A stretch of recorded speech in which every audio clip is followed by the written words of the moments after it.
Welcome to Graft. In this video, we're going to take a quick look at how you can make your background transparent or view the transparency of your background and how to save it as a transparent image. Let's have a look.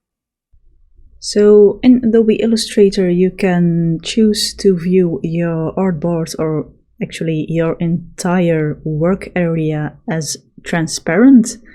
I haven't found yet how you can limit the transparency view to only your artboard, so if anyone has a tip for that, be sure to mention it in the comments below.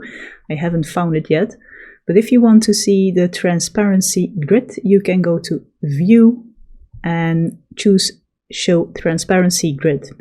As you can see, your entire work area now has a transparency grid. It's quite annoying for me. I don't like looking at this for too long. So if you're bored of it and you want to have the normal view again, you can go again to View and then hide your transparency grid.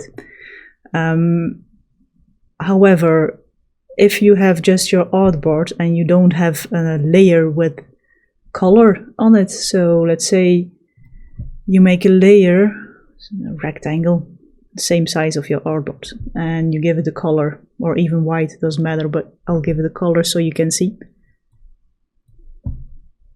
So by doing this, your document isn't transparent when you save it. If you would export it, and I'm taking the legacy option to be able to show it to you clearly, as you can see, it is a PNG, but it's still blue because you have a rectangle as a layer on top of your artboard.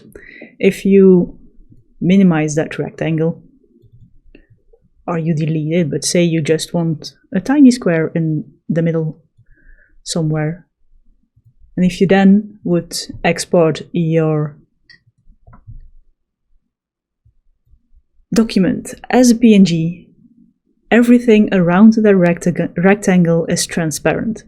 Of course, if you make it a JPEG, it isn't transparent anymore, because that's why you would choose a PNG. But yeah, even though this looks white, if you save it as a PNG, as long as you don't have the rectangle on top of it with a color that takes up your entire artboard, everything that's not covered by such a rectangle or a square or whatever, it's transparent.